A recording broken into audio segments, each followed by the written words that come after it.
we do this. One of the reports that I do want to show you is the inventory report, okay? Because on the inventory status report, I'm sorry, let me see which one. Inventory status report, there's an item filter for below reorder levels. So when I pull this list up, we got this. Boom, it's gonna tell me you need to order more clear American cherry because it's under the reorder level. Okay, then you can print out this list if you want. Okay, We can know. Yeah. and then you can use that to create your purchase list. Okay, so I'm gonna Now that the item list that you pulled up, does it show the vendors? Do Yes. we have the vendor? If we attach the vendor to the black cherry, it'll show what vendor that item was. that, or check this out. When I go back into the report, now I'll get to this in a little bit, but our reports have like different filters, okay? So one of the filters you can do is any item that's below a reorder level for a certain vendor.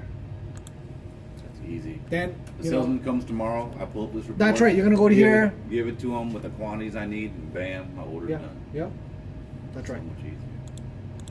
yep, But you gotta set up everything beforehand. yep. Or you can just create the purchase order and then, Choose your vendor, yeah.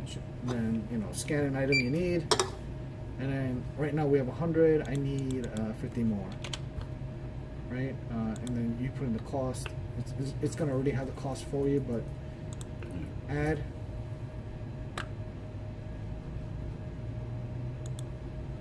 What this is saying is, remember we put 2 unit of measures for this. We did individual and 6 packs. Yeah. It's asking, do you want to convert this into 6 packs? You said yes. Yes. Now it's in red. 오케이 보여 하자 하자. Yep. So it added it here. So you see 8 quantity of, 8 packs and 2 each. yeah. So 8 packs, which is 6 times 8, which 48 is and 2 is 50, yeah. That's right. Okay. We're good to go. So we created this purchase order. Because I look at this, I'm like, I don't need 2 separate because the vendors sell it in 6 packs. I'll order 48, it automatically. Oh yeah. By the way, I believe it has the other. You can buy it by packs too. So instead of I could do 10 packs. Like when the vendors, they sell in cases of 12, Yep. 24, Yep. 48. So they'll say, oh, you want to switch it to pack? Yeah. I'll order 2 cases, it'll be 48 items. When you order, it's 2 cases of 48 total. 지금 좋은데? When you sell it, 지금 it's 좋은데? individual. That's or right. You can sell it 6 pack. So Sounds good. you're gonna fill your list up of stuff you're buying. Yeah. Okay. Then I'm going to That's save. so easy for ordering.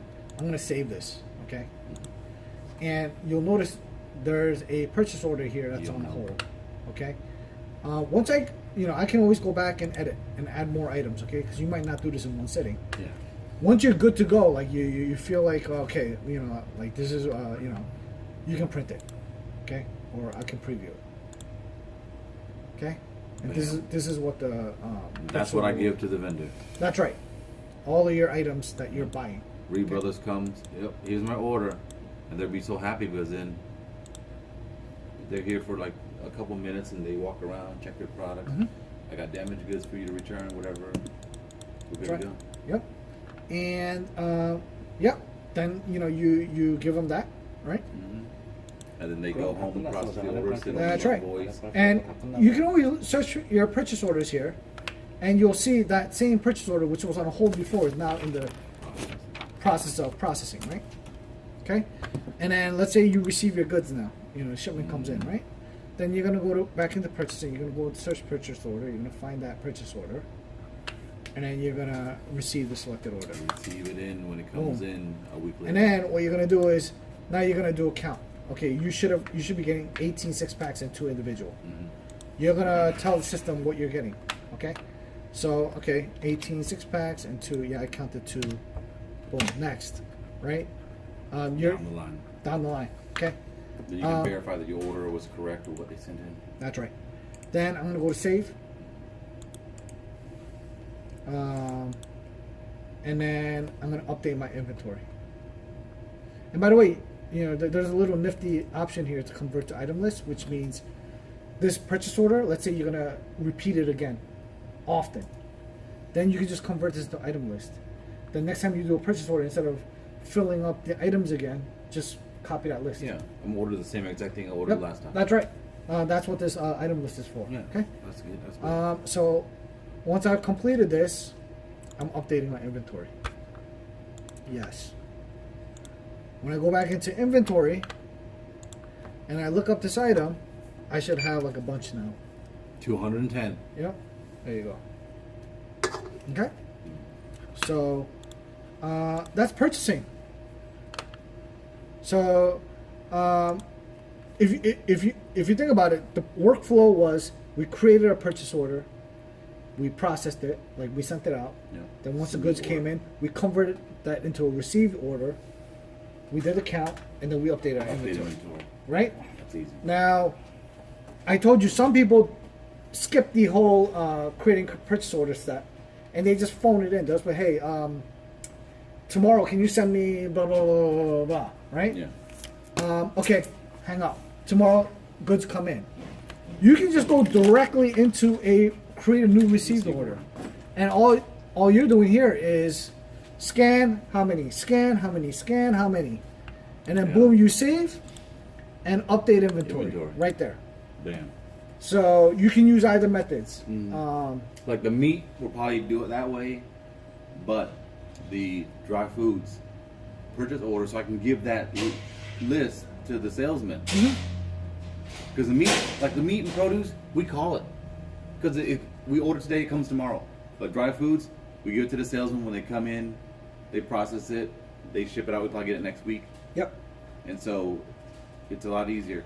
Yep. Because when you receive orders in, if it's 10 items, that's easy. But when you have 100 items coming in or 1,000 items coming in, it's easier to make that purchase order. And then when you receive it, Yep. Absolutely.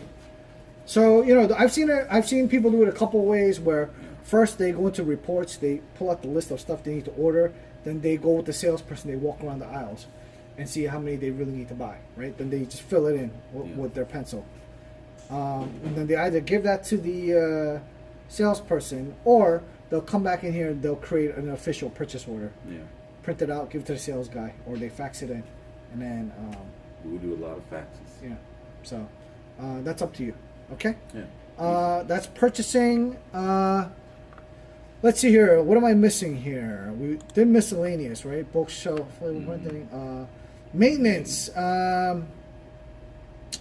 Maintenance is after a couple of years, your database is going to get slower. It's just how computers work. Bogged down by items. By data and just so much stuff in there. When you click on maintenance, it like condenses everything. It makes it run more efficiently. Okay. Okay. Good. You don't have to do it often. Do it every. I see a lot of people just do it like once a year or something. Or when they just start noticing slowdowns. This is the first thing I'll tell them to try. Okay. Yeah. Maintenance. Okay. Got it. That's about it in terms of the back office functionality. Do you have any questions? Not yet, until I use it. Okay. Now for the next section, we're gonna actually do the cashier stuff now. Okay. Okay. So